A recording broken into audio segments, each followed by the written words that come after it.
नमस्कार दोस्तों, welcome to career education. Career education में आप सभी का स्वागत है। दोस्तों आज हम लोग लुसेंट बुक का फिजिक्स में आपको क्वेश्चन 501 से लेकर के 538 तक प्रश्न हम लोग इस वीडियो में देखेंगे।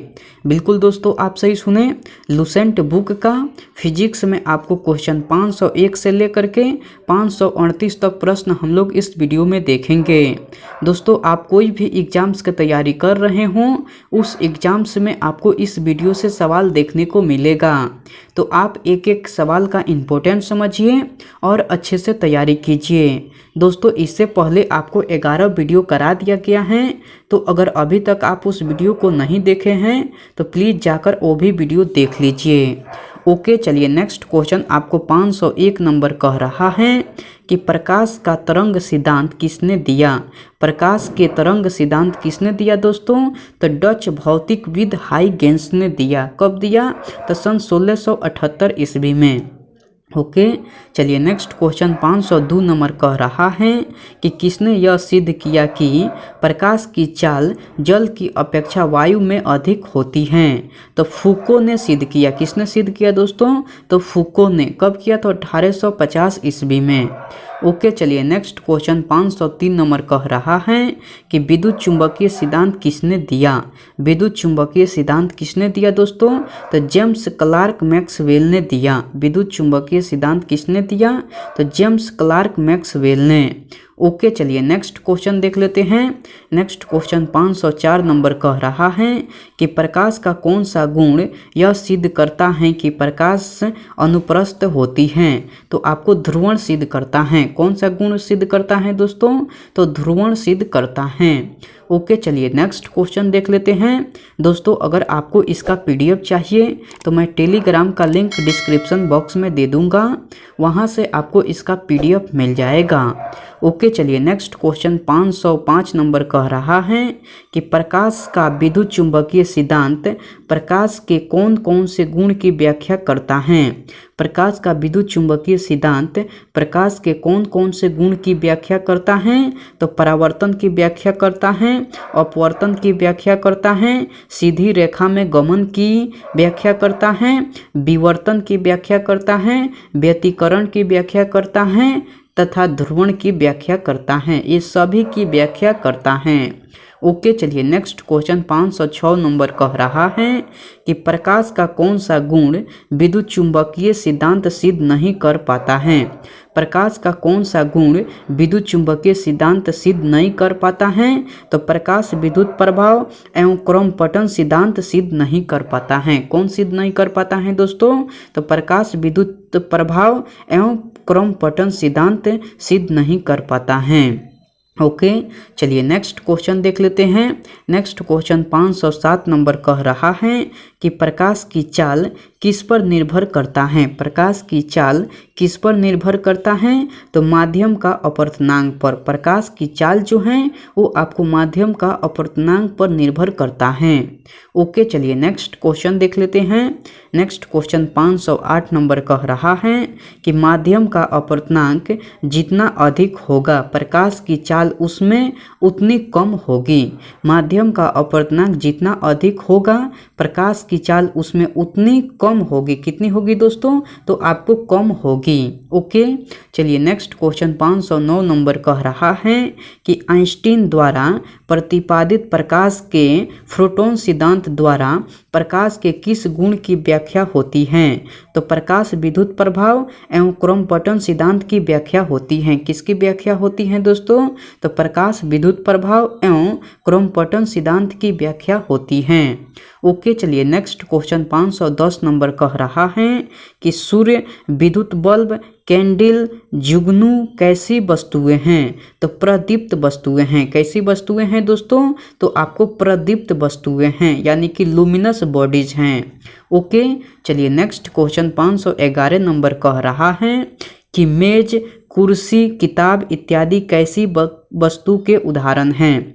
मेज, कुर्सी, किताब इत्यादि कैसी वस्तु के उदाहरण हैं? तो अप्रदीप्त वस्तु के उदाहरण हैं, नॉन लुमिनस बॉडीज के उदाहरण हैं। ओके चलिए, नेक्स्ट क्वेश्चन 512 नंबर कह रहा है कि ये वस्तुएं जिनसे होकर प्रकाश की किरणें पार कर जाती हैं वह कहलाती हैं, तो वह आपको पारदर्शक वस्तुएं कहलाती हैं। मैं यह क्वेश्चन फिर से रिपीट कर दे रहा हूँ। क्वेश्चन कह रहा है कि ये वस्तुएं जिनसे होकर प्रकाश की किरणें पार कर जाती हैं वह कहलाती हैं, तो वह आपको पारदर्शक वस्तुएं कहलाती हैं, यानी कि ट्रांसपेरेंट कहलाती हैं। इसका एग्जाम्पल जो हो जाएगा आपको कांच और जल हो जाएगा इसका एग्जाम्पल। ओके, चलिए नेक्स्ट क्वेश्चन 513 नंबर कह रहा है कि वे वस्तुएं जिनसे प्रकाश की कुछ ही किरणें निकल पाती हैं वह कहलाती हैं, तो वह आपको पारभासी वस्तुएं कहलाती हैं। मैं यह क्वेश्चन फिर से रिपीट कर दे रहा हूँ। क्वेश्चन कह रहा है कि वे वस्तुएं जिनसे प्रकाश की कुछ ही किरणें निकल पाती हैं वह कहलाती हैं, तो वह आपको पारभासी वस्तुएं कहलाती हैं। ओके, चलिए नेक्स्ट क्वेश्चन देख लेते हैं। दोस्तों, मैं उम्मीद करता हूं कि क्वेश्चन आपको अच्छे से समझ में आ रहा है। दोस्तों, अगर आपको वीडियो पसंद आती है तो इस वीडियो को लाइक कर दीजिए और कमेंट करके बताइए कि वीडियो आपको कैसे लगी। दोस्तों, अभी तक आप इस चैनल को सब्सक्राइब नहीं किए हैं तो प्लीज़ इस चैनल को सब्सक्राइब कर लीजिए और बेल आइकन को भी प्रेस कर दीजिए। ओके, चलिए नेक्स्ट क्वेश्चन आपको 514 नंबर कह रहा है कि तेल लगा कागज, थीन पेपर, घिसा हुआ कांच किस प्रकार की वस्तुएं हैं? तो आपको पारभासी वस्तुएं हैं। किस प्रकार की वस्तुएं हैं दोस्तों? तो पारभासी वस्तुएं हैं। ओके, चलिए नेक्स्ट क्वेश्चन 515 नंबर कह रहा है कि धातु लकड़ी किस प्रकार की वस्तुएं हैं? धातु लकड़ी किस प्रकार की वस्तुएं हैं? तो अपारदर्शक वस्तुएं हैं। किस प्रकार की वस्तुएं हैं दोस्तों? तो अपारदर्शक वस्तुएं हैं। ओके, चलिए नेक्स्ट क्वेश्चन 516 नंबर कह रहा है कि कार्य-स्कूलर सिद्धांत किसने दिया? कार्य-स्कूलर सिद्धांत किसने दिया दोस्तों? तो सर आइजैक न्यूटन ने दिया।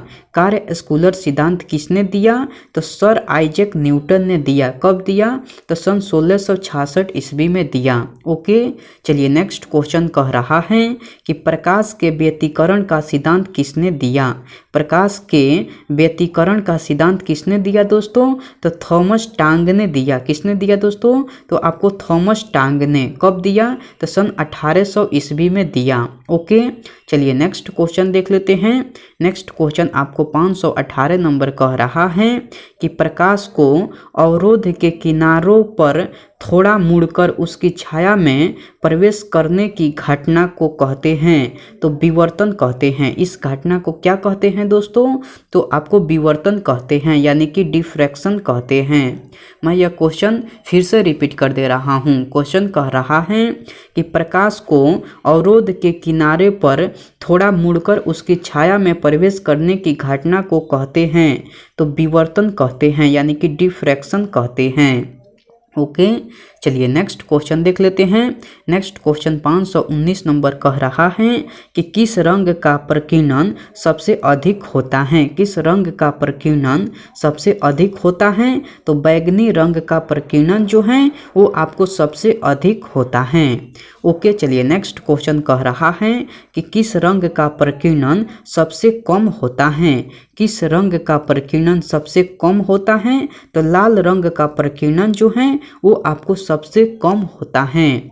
ओके, चलिए नेक्स्ट क्वेश्चन 521 नंबर कह रहा है कि प्रकाश के चिकने दृढ़ से टकराकर लौटने की परिघटना को क्या कहते हैं? प्रकाश के चिकने दृढ़ से टकराकर लौटने की परिघटना को क्या कहते हैं? तो आपको प्रकाश का परावर्तन कहते हैं। क्या कहते हैं दोस्तों? तो प्रकाश का परावर्तन कहते हैं।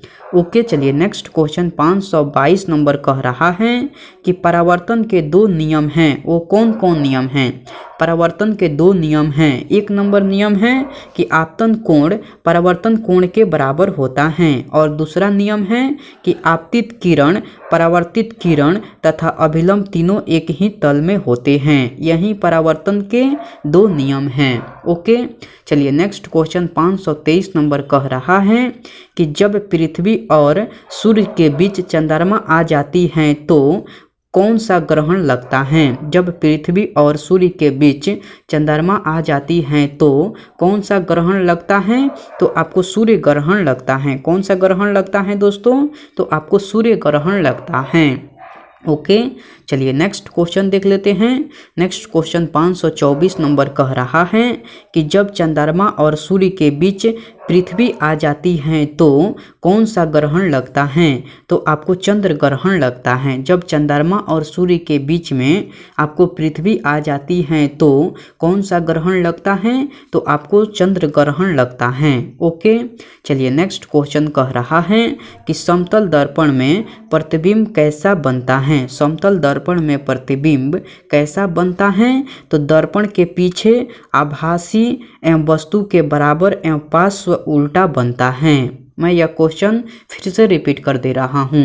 क्वेश्चन कह रहा है कि समतल दर्पण में प्रतिबिंब कैसा बनता है? तो दर्पण के पीछे आभासी एवं वस्तु के बराबर एवं पार्श्व उल्टा बनता है।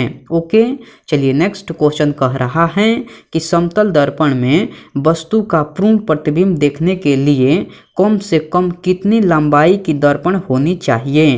तो वस्तु की आधी लंबाई की दर्पण होनी चाहिए। कितनी लंबाई की दर्पण होनी चाहिए दोस्तों? तो वस्तु की आधी लंबाई की। ओके, चलिए नेक्स्ट क्वेश्चन देख लेते हैं। दोस्तों मैं उम्मीद करता हूं कि क्वेश्चन आपको अच्छे से समझ में आ रहा है। दोस्तों अगर आपको वीडियो पसंद आती है तो अपने दोस्तों के साथ वीडियो जरूर शेयर कीजिए। ओके दोस्तों, चलिए नेक्स्ट क्वेश्चन 528 नंबर कह रहा है कि बंकर में छिपे सैनिक जमीन पर चल रहे दुश्मनों की गतिविधियों का पता लगाने में किस दर्पण का प्रयोग करते हैं? तो आपको 45 डिग्री पर स्थित दो समतल दर्पण का प्रयोग करते हैं। किस दर्पण का प्रयोग करते हैं दोस्तों? तो आपको 45 डिग्री पर स्थित दो समतल दर्पण का प्रयोग करते हैं। ओके, चलिए नेक्स्ट क्वेश्चन कह रहा है कि चेहरा देखने बहुरूपदर्शी एवं परिदर्शी में किस दर्पण का प्रयोग करते हैं? तो आपको समतल दर्पण का प्रयोग करते हैं। किस दर्पण का प्रयोग करते हैं? तो आपको समतल दर्पण का। ओके, चलिए नेक्स्ट क्वेश्चन कह रहा है कि समतल दर्पण का वक्रता केंद्र कहाँ स्थित होता है? तो आपको अनंत पर स्थित होता है। कहाँ पर स्थित होता है दोस्तों? तो आपको अनंत पर। ओके, चलिए नेक्स्ट क्वेश्चन देख लेते हैं। नेक्स्ट क्वेश्चन 531 नंबर कह रहा है कि गोलीय दर्पण कितने प्रकार के होते हैं? गोलीय दर्पण कितने प्रकार के होते हैं दोस्तों? तो आपको दो प्रकार के होते हैं। एक नंबर में अवतल दर्पण एवं दूसरा होता है उत्तल दर्पण। गोलीय दर्पण कितने प्रकार के होते हैं? तो आपको दो प्रकार के होते हैं। एक नंबर होता है अवतल दर्पण एवं दूसरा होता है उत्तल दर्पण। ओके, चलिए नेक्स्ट क्वेश्चन कह रहा है कि गोलीय दर्पण की फोकस दूरी वक्रता त्रिज्या की आधी होती है। गोलीय दर्पण की फोकस दूरी वक्रता त्रिज्या की आधी होती है, यानी कि F बराबर होता है R/2 के। ओके, चलिए नेक्स्ट क्वेश्चन 533 नंबर कह रहा है कि गोलीय दर्पण के सामने स्थित रखी वस्तु की दूरी U। मैं यह क्वेश्चन फिर से रिपीट कर दे रहा हूँ। क्वेश्चन कह रहा है कि गोलीय दर्पण के सामने रखी वस्तु की दूरी U प्रतिबिंब की दूरी भी हो तथा फोकस दूरी F हो तो फॉर्मूला होता है 1/F बराबर 1/U प्लस 1/V होता है इसका फॉर्मूला। इसे हम लोग दर्पण सूत्र भी कहते हैं। मैं यह क्वेश्चन फिर से रिपीट कर दे रहा हूँ। क्वेश्चन कह रहा है कि गोलीय दर्पण के सामने रखी वस्तु की दूरी U प्रतिबिंब की दूरी भी हो तथा फोकस दूरी F हो तो 1/F बराबर होता है 1/U प्लस 1/V के। इसे हम लोग दर्पण सूत्र भी कहते हैं। ओके, चलिए नेक्स्ट क्वेश्चन 534 नंबर कह रहा है कि अवतल दर्पण में कुल कितने प्रकार के प्रतिबिंब बनता है? तो 6 प्रकार के प्रतिबिंब बनता है। अवतल दर्पण में कुल कितने प्रकार की प्रतिबिंब बनता है? तो आपको 6 प्रकार की प्रतिबिंब बनता है। ओके, चलिए नेक्स्ट क्वेश्चन 536 नंबर कह रहा है कि अवतल दर्पण में अनंत पर रखी वस्तु का प्रतिबिंब कहाँ और कैसी बनती है? तो फोकस पर बनती है, बहुत छोटा बनती है, उल्टा एवं वास्तविक बनती है। मैं यह क्वेश्चन फिर से रिपीट कर दे रहा हूँ। क्वेश्चन कह रहा है कि अवतल दर्पण में अनंत पर रखी वस्तु का प्रतिबिंब कहाँ और कैसी बनती है? तो फोकस पर बनती है, छोटा बनती है, बहुत छोटा बनती है एवं उल्टा एवं वास्तविक बनता है। ओके चलिए नेक्स्ट क्वेश्चन 536 नंबर कह रहा है कि अवतल दर्पण में जब वस्तु को वक्रता केंद्र और अनंत के बीच में रखते हैं तो प्रतिबिंब कहाँ एवं कैसी बनती है। तो फोकस एवं वक्रता केंद्र के बीच में बनती है, छोटा बनती है, उल्टा एवं वास्तविक बनती हैं। ओके चलिए नेक्स्ट क्वेश्चन कह रहा है कि अवतल दर्पण में जब वस्तु को वक्रता केंद्र पर रखते हैं तो प्रतिबिंब की स्थिति, आकार एवं प्रकृति कैसी बनती हैं। तो वक्रता पर बनती हैं, वक्रता पर समान बनती हैं, उल्टा बनती हैं एवं वास्तविक बनती हैं। मैं यह क्वेश्चन फिर से रिपीट कर दे रहा हूँ। क्वेश्चन कह रहा है कि अवतल दर्पण में जब वस्तु को वक्रता केंद्र पर रखते हैं तो प्रतिबिंब की स्थिति एवं आकार एवं प्रकृति कैसी होती हैं। तो वक्रता पर समान होती हैं, उल्टा होती हैं एवं वास्तविक होती हैं। ओके आज का वीडियो में इतना ही सवाल रहा। जो क्वेश्चन बच गया है आपको नेक्स्ट वीडियो में करा दिया जाएगा। ओके मैं आपसे नेक्स्ट वीडियो में मिलता हूँ, तब तक के लिए टेक केयर दोस्तों एंड बाय।